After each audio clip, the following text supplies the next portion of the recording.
Good morning. Hi, this is Dr. Michael Kotler, and I'm here this morning with Amanda Makki, who is a candidate for Congress from the state of Florida. And it's my pleasure to be speaking with her. She has a strong background in healthcare and is very interested in telemedicine opportunities. So that's why we're here this morning. Maybe she can say a little bit more regarding that.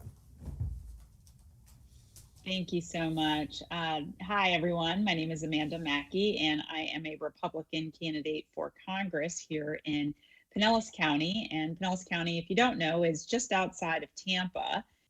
It's where Clearwater Beach, the #1 beach in America, is. So it's a very heavily populated seniors, veterans, very big tourism industry here. And we love it.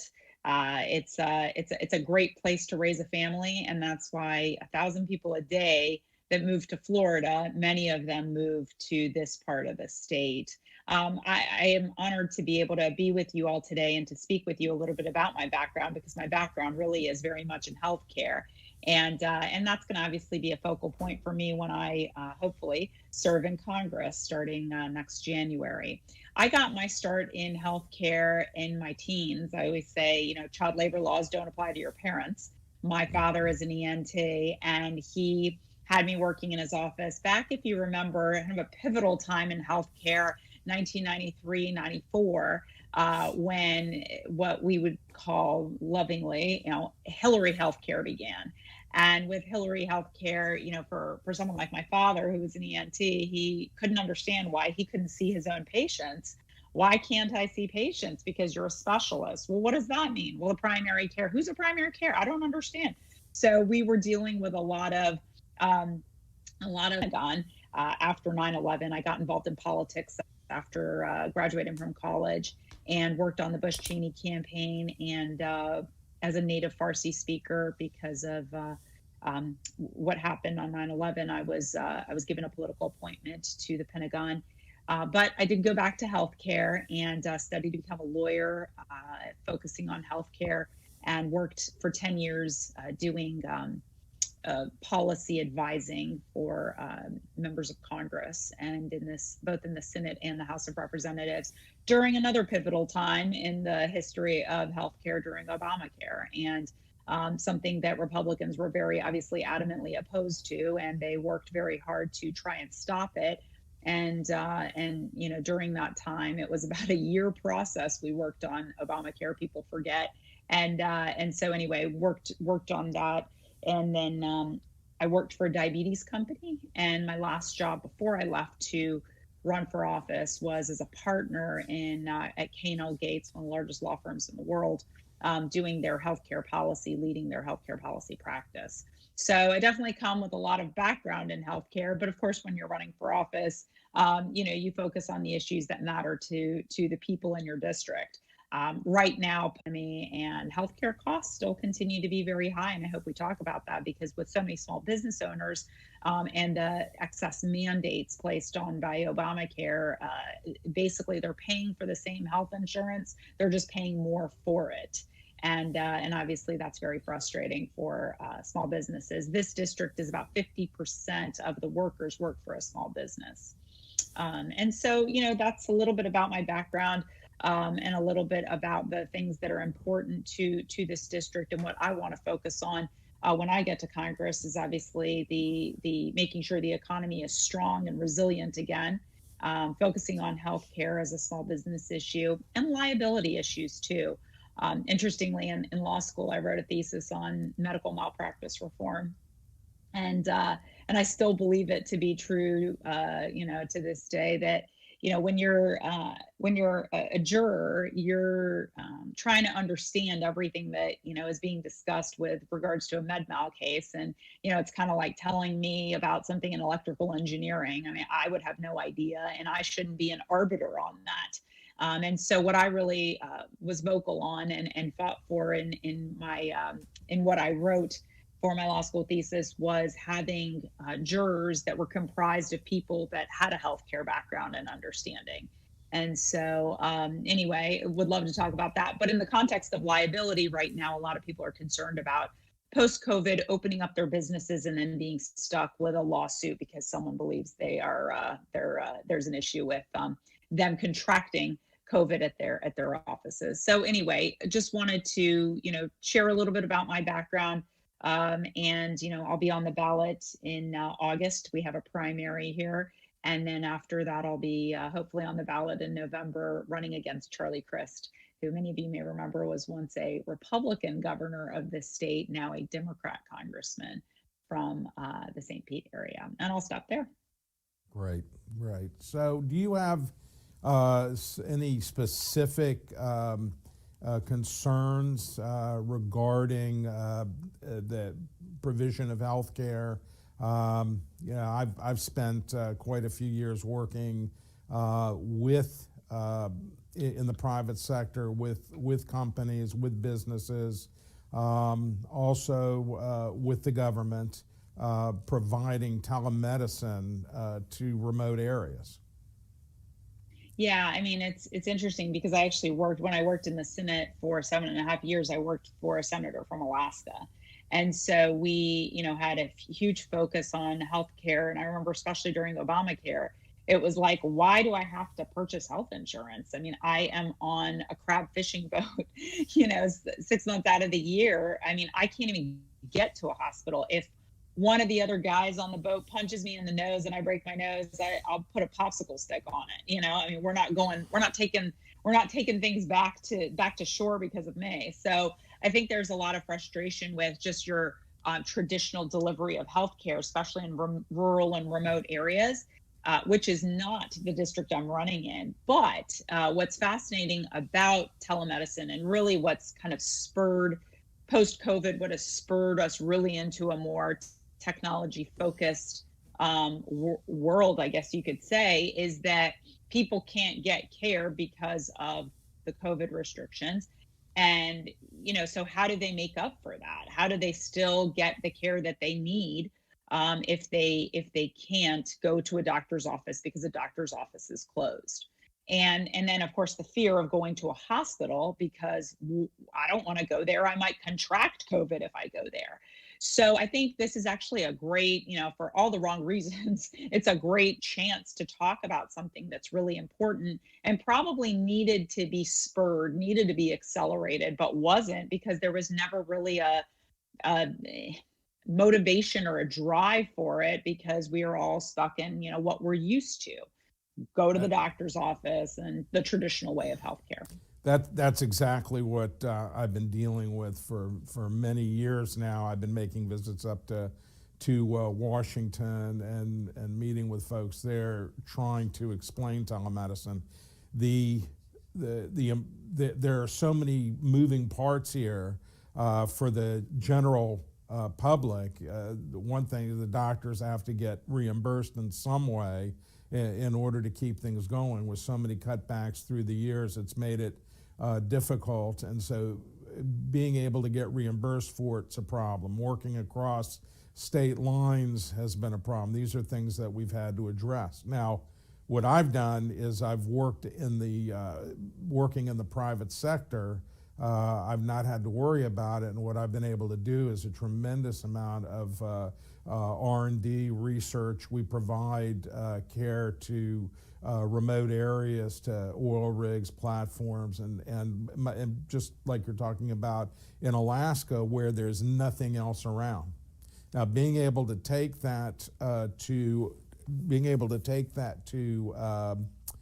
the next step and bring it to the public can realize great savings.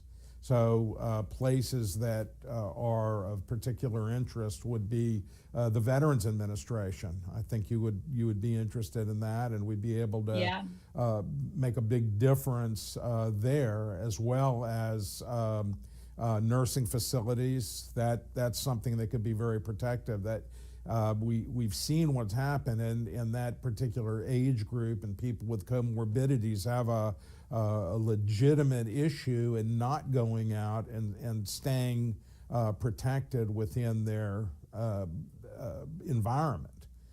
So telemedicine offers a tremendous solution to be able to do this. And what happened is it was really counterintuitive.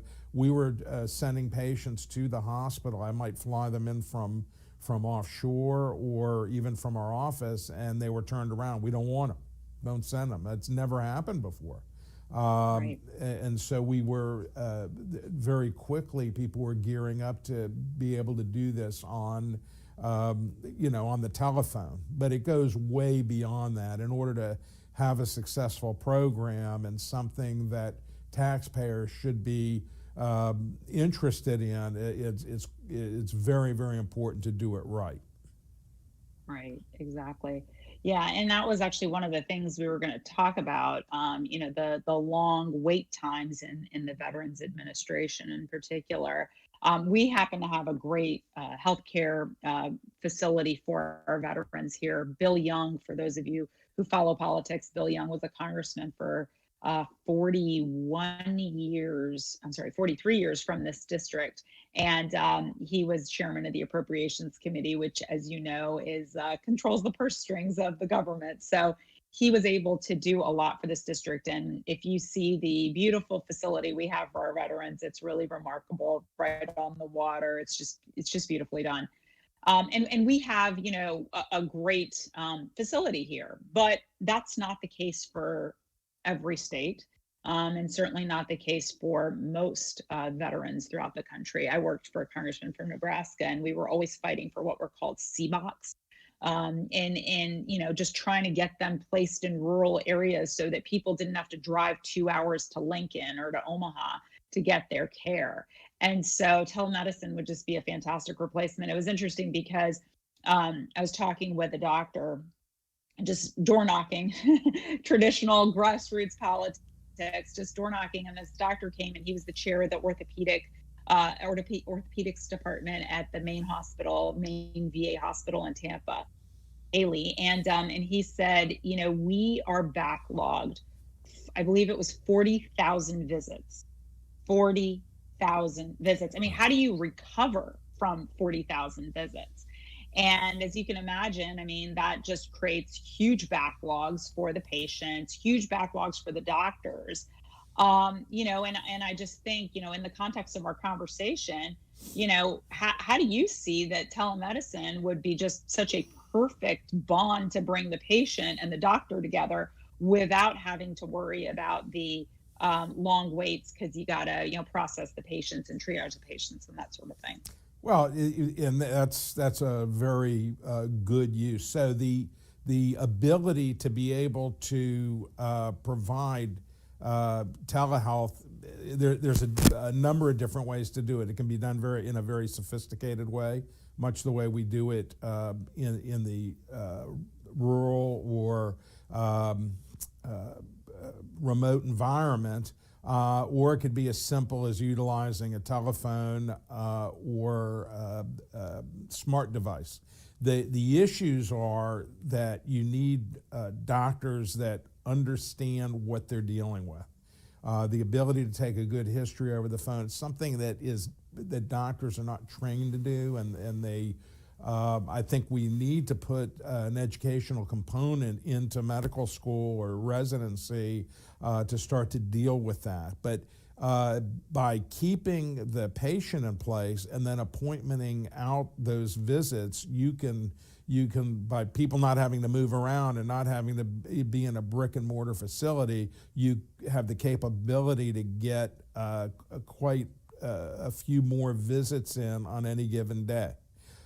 It gives you the chance to decrease the morbidity that's associated with the elderly and with the comorbidities that we see in the VA system. So by being able to communicate with people and say, how are you doing? How are your sugars for a diabetic, or how are your blood pressure? By staying on top of it, then and being able to make adjustments based on more frequent assessments, it's going to make it a lot easier to control these things and avoid patients having to go into the hospital. So, and it saves them money, it saves travel time and parking and all these ancillaries we might not necessarily think about, but it's important to someone who's on a fixed budget.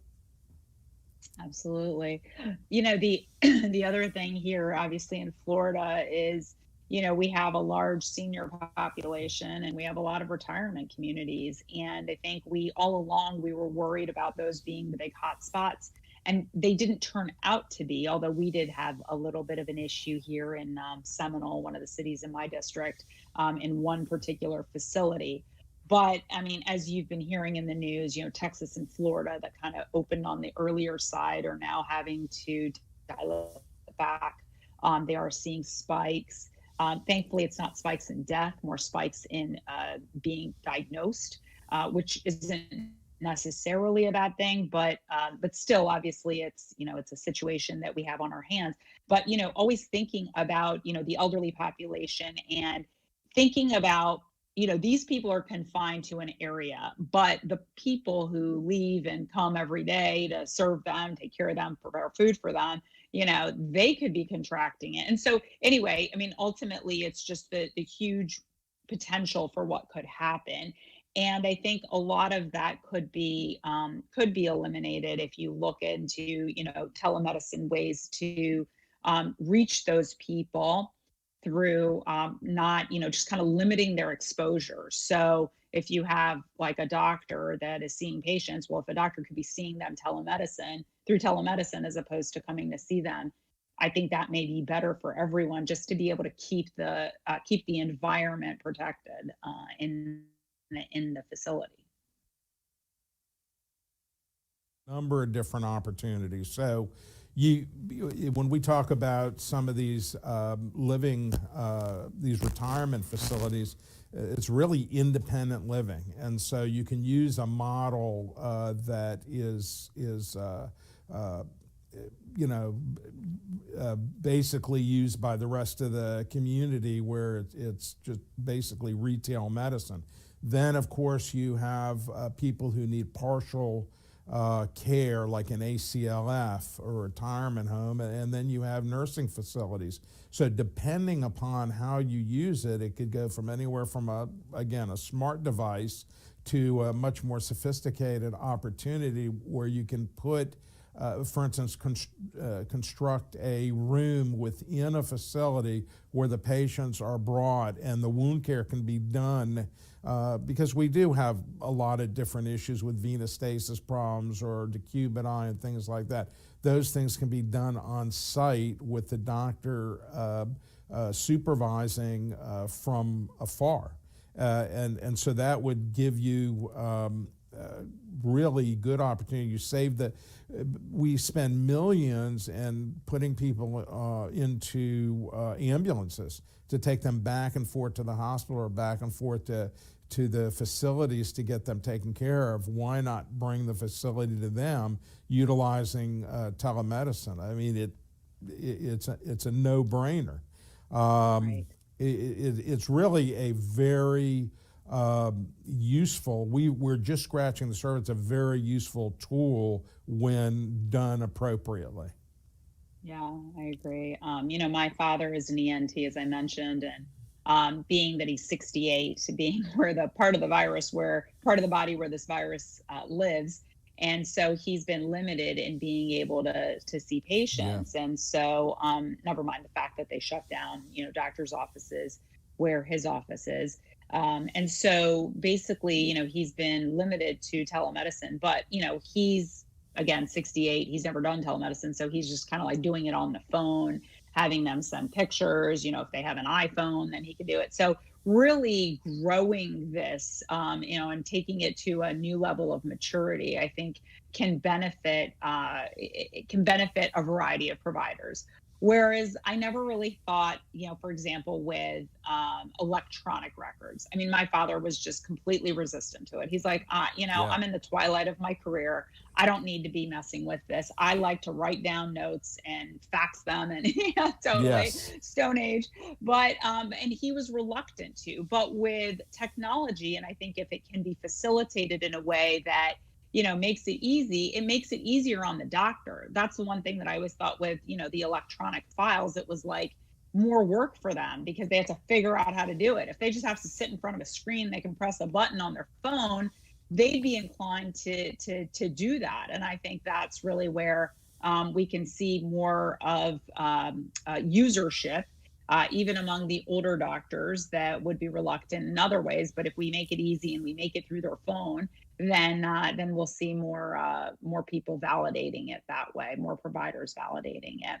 Yeah. I was going to say, what's interesting is that you brought up EMRs, electronic medical records, and so when that was instituted, it was for a lot of doctors the worst thing in the world. I'm used to writing, just like your dad said. Now go back and try to take those electronic medical records away from them. And I guarantee you'll have a battle because they've gotten used to using it. It's much more convenient. Even for older guys like me and your dad, we got used to it. Now, being able to, what's fascinating for ENT, otolaryngology, that your dad practices, there's really not too much from an examination perspective he couldn't do utilizing telemedicine techniques, because we have the instrumentation that if he has a physician extender, which I use a lot, I have people out in the field. So we have a medical control doctor on one end of the system, and then we have a physician extender that's been specially trained to be with the patients, and they do all kinds of things, and it's very cost effective. And so they could be holding that otoscope for him and moving it for him, or the laryngoscope, things that he needs to look at, fiber optics, where he needs to look at a lesion and then make a decision based on that. That could easily be done. He could be doing those visits all day long. Granted, maybe you could have somebody getting brushings or things like that in order to get some material for biopsy, or at some point they have to come in, but you could do all the preliminaries right away. Right. Yeah, that's a great point. And really, I have I think a question that kind of transcends the issue of telemedicine in the sense of what telemedicine is, but really more when we look at costs. We've only talked about the environments that this would benefit, but the cost, I think, is a huge factor too. And when you think about small businesses trying to provide healthcare for their employees, they want to provide incentives so that people don't move on to the next job. And healthcare is always something that it's a motivator. People will get to a better job if it means better healthcare, and better healthcare benefits. And so I think providing that, especially as a small business, is really important. And telemedicine can be done, and especially as, with the lightning speed that we've accelerated since March. So I read somewhere that someone said, we basically did 20 years of accelerating telemedicine in about 3 weeks. And so I think that, this has now become the norm for us. I mean, what is the norm? Is always kind of my gauge is Saturday Night Live talking about it. But, watching TV, you see progressive commercials, and now they do it with a box that looks like a Zoom box, where you have 6, 7, however many people each talking. And so this is our new normal, whether we like it or not. And, this is probably what's to come, at least for the foreseeable future. And what we've been hearing too is that people are actually more productive working from home than they are, doing all the things they need to do to prepare to go into work. So all that said, I think we can all agree, telemedicine, delivering healthcare through telemedicine is more acceptable. It's more palatable. But there's also huge cost savings that can be realized from this that I think aren't being spoken about right now. What are your thoughts on that? I think that's what needs to be discussed on the government side. When you take office, that is a very important discussion, because just like everything else, it has to be used properly. I would be disingenuous that if I didn't say that improperly used, it could run up cost. But properly used, it could decrease them tremendously improve life and improve outcomes. Last Saturday morning, I had someone 200 miles out in the Gulf of Mexico having a heart attack. It was the real deal. It was ST segment elevations across the board. He was very sick. We were able to provide critical care while we waited for the helicopter to arrive. Got him to the facility. The cath lab was waiting for him.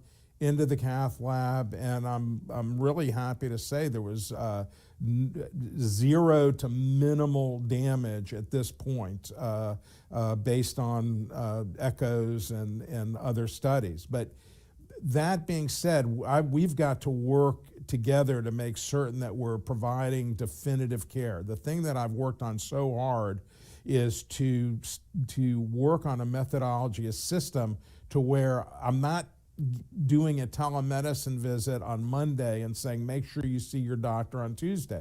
That should be a definitive visit. And so we don't want to be in what telemedicine does, and as you know, you brought it up in the beginning, the way we've managed healthcare costs is by, in a sense, keeping people from visits, HMOs, PPOs, controlling the number of visits. You control the access, you control the cost.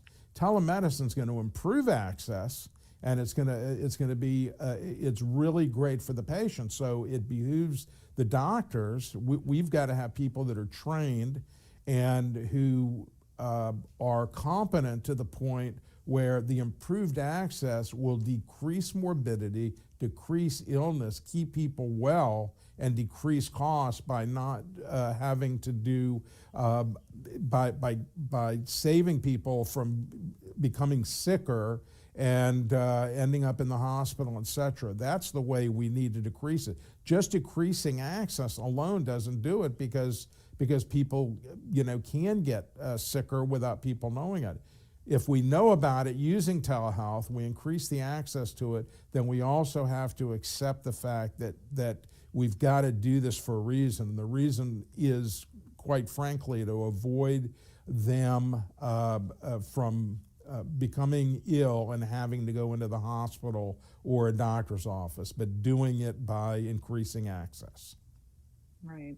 Well, I obviously, those are the main questions that I wanted to discuss. I don't know if we can open it up for questions, but if we can, great. If not, I would just say that I certainly look forward to the opportunity to work on these types of issues, because I really think our world has changed. It's like a traumatic experience that you go through in your life. You're never the same person again. And there was a person, before that time, and then you're a different person after that time. And I think that's where we are, at least in our country right now, with everything that's happening, not just with COVID, but just really all the changes that we've seen.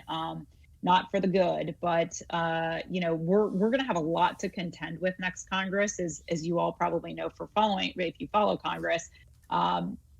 We kind of go into this lame duck period where it's just kind of like, all right, the election's coming up, so everyone's just focused on elections, not really focused on legislating. And then we come back, and then those members who've lost, obviously they don't really care what's going on. And so I think that there's just going to be, for the remainder of the year, it's just going to be hard to see anything happen. But come January, new Congress, hopefully, everything's opened up. Hopefully, we're back to normal. I think you're just going to see a lot of fast-paced work on these types of things. I think people are going to be looking at clawing back money that was spent through the CARES Act.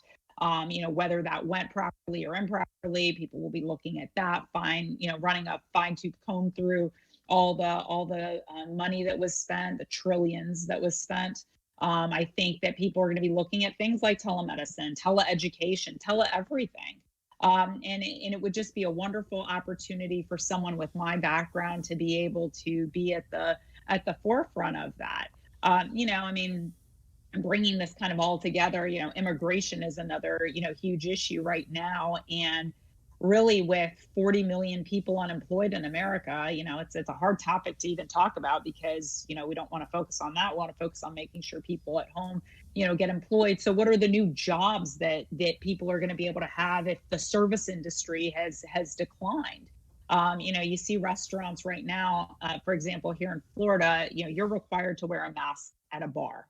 So they shut down bars anyway on Friday. But before that, I had a friend visiting in town, and we went to a restaurant and it was shut down. It was closed. And I said, "Why is it closed?" And she called and they said, "We're closed because there's kind of no point in being open. If you have to wear a mask to come into a restaurant, it makes it really hard. So people don't really enjoy that experience. So they just don't come out."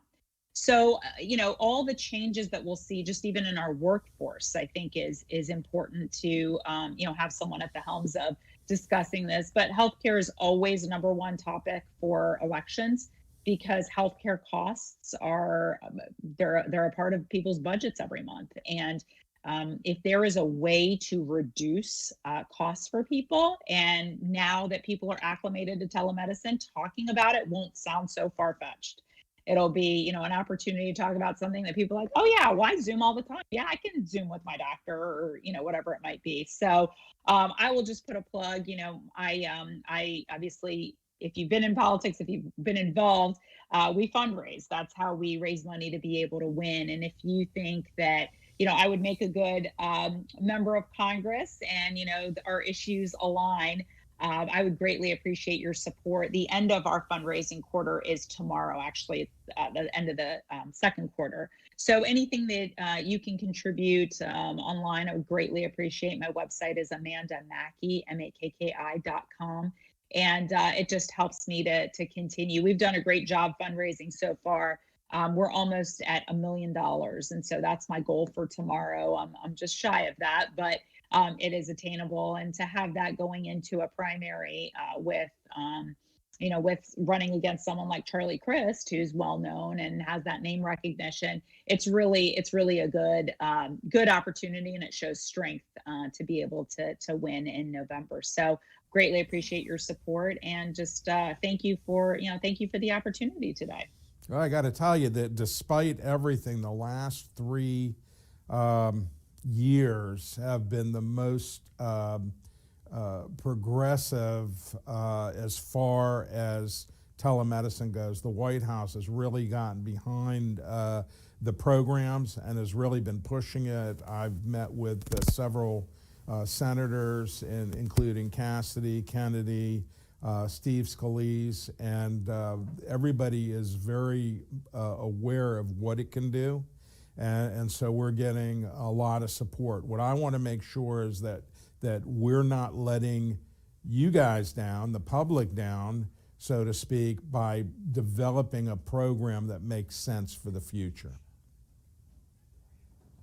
Well, I think you've talked to all the right people, so that's a good thing. But really, I mean, just having discussions about these things, having committees, and hopefully we'll have a Republican-controlled Congress next year to talk about these issues instead of impeachments and investigations and all the kind of the political silliness. I mean, we should be talking about the issues that one, affect people's pocketbooks, and two, make a difference for people. I mean, that's our job, and so I look forward to that opportunity to visit with the people that you have mentioned, and to talk about these issues that I think, again, make a difference for people. We're ready to help, and got so many years of experience. We know what works, so we've got to now transition that into the public sector. Well, thank you so much for this opportunity. I think we're hitting the mark of the call. So I just again, I'm thrilled to be a part of this, and look forward to meeting in person and hopefully serving you in Congress. Thank you, Amanda. So thank you very much for joining us for this web-based discussion. We look forward to further discussions regarding this, to bring this into the public eye, and to make sure that we're moving things ahead for health, for medicine in general, and new ways of providing care, more cost-effective ways, but nonetheless just as efficient and competent. Thank you.